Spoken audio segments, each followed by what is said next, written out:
வணக்கம். இப்போ இந்த வீடியோ ப்ரெசன்டேஷனில் நம்ம MCX க்ரூட் ஆயில் மார்க்கெட்டில் இன்றைக்கி எப்படி ட்ரேட் பண்ணலாம் அப்படின்றத பற்றி பார்க்கலாம். அதுக்கு முன்னாடி நேற்று மார்க்கெட்டில் என்ன நடந்தது, நேற்று என்ன எதிர்பார்த்தோம் அப்படின்றத பார்ப்போம். நீங்கள் பார்த்துட்ருக்கிறது குட்வில் கமோடிட்டிஸோட சார்ட்டிங் டூல். நான் எப்போல்லாம் இந்த கம்ப்யூட்டர் கர்சரை ஒவ்வொரு கேண்டில்ஸ்டிக் மேலே வச்சாலும் கீழே உங்களுக்கு டேட்டும் டைமும் தெரியும். நம்ம பார்க்குற இந்த ப்ளூ கலர் கேண்டில்ஸ்டிக் தான் நேற்று மார்க்கெட்டோடைய ப்ரைஸ் ஓப்பனிங். 6120 பக்கமாக க்ரூட் ஆயில் மார்க்கெட் ஓப்பன் ஆகிருக்கு. எப்போதுமே நம்ம அனாலிசிஸ்க்கு இந்த ஸ்பைக் கேப்பில் ஓப்பன் ஆகிறத ப்ரைஸ் ஓப்பனிங்னு எடுத்துக்கிறது கிடையாது.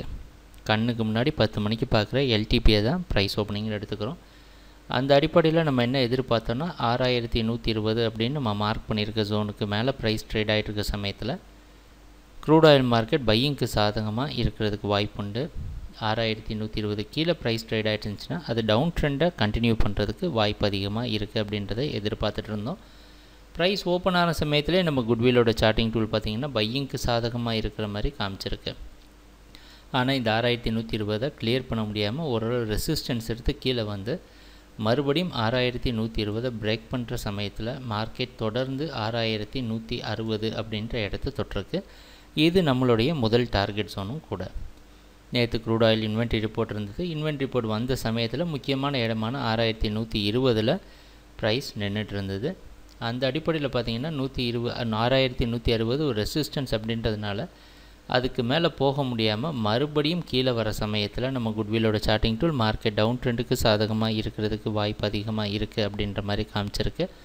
அதுவும் 6120 அப்படின்ற மிக முக்கியமான ஜோனில் காமிச்சிருக்கு.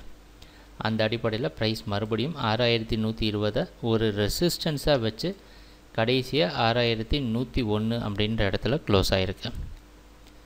நம்ம எதிர்பார்த்த மாதிரி எல்லா விஷயமும் நடந்திருக்கு. எப்பவும் போல் நம்ம குட்வில் சார்ட்டிங் டூல் நம்மளை சரியான டைரெக்ஷனில் ட்ரேடிங் நடக்கிறப்ப வச்சுருந்தது அப்படின்றதுல சந்தேகம் கிடையாது. இன்றைக்கி மார்க்கெட்டோட ப்ரைஸ் ஓப்பனிங் 6090க்கு கீழே ஓப்பன் ஆகிறதுக்கு வாய்ப்பு இருக்குது. அதனால் என்னென்னா முன்னாடி நாள் ப்ரைஸ் க்ளோசிங்கை விடவும் மறுபடியும் கீழே ஓப்பன் ஆகிறது செல்லிங்க்கு சாதகமான வாய்ப்புகளையே அதிகரிக்கும் அப்படின்றத எதிர்பார்க்குறோம். மறுபடியும் நம்ம முடிவில் எந்த மாற்றமும் இல்லை. 6120 ரெசிஸ்டன்ஸாக வச்சு க்ரூட் ஆயில் மார்க்கெட் டவுன் ட்ரெண்டுக்கு சாதகமாக இருக்கும்னு எதிர்பார்க்குறோம். எப்பவும் போல் இந்த ஜோனை அவ்வளவு சீக்கிரமாக 6120 நம்ம எடுத்துக்க முடியாது. ஏன்னா 6060 அப்படின்றது ஒரு மிக முக்கியமான சப்போர்ட்டாக இருந்துகிட்ருக்கு. ஆனால் நேற்று நடந்த ப்ரைஸ் ஆக்ஷனை பார்த்தா மறுபடியும் செல்லிங்க்கு சாதகமாக இருக்கிறதுக்கு தான் வாய்ப்பு இருக்குதுன்னு எதிர்பார்க்குறோம். எப்பவும் போல் நம்ம குட்விலோட சார்ட்டிங் டூல் நம்மளை கரெக்டான டைரெக்ஷனில் வைக்க உதவியாக இருக்கும் அப்படின்றதையும் நம்புகிறோம். சரி, ட்ரேடிங் நடக்கிறப்ப பார்ப்போம் என்னென்ன மாற்றங்கள் வருதுன்னு. எங்கள் வீடியோ ப்ரெசன்டேஷனை தொடர்ந்து பார்த்துட்டு வந்ததுக்கு மிக்க நன்றி, மகிழ்ச்சி, வணக்கம்.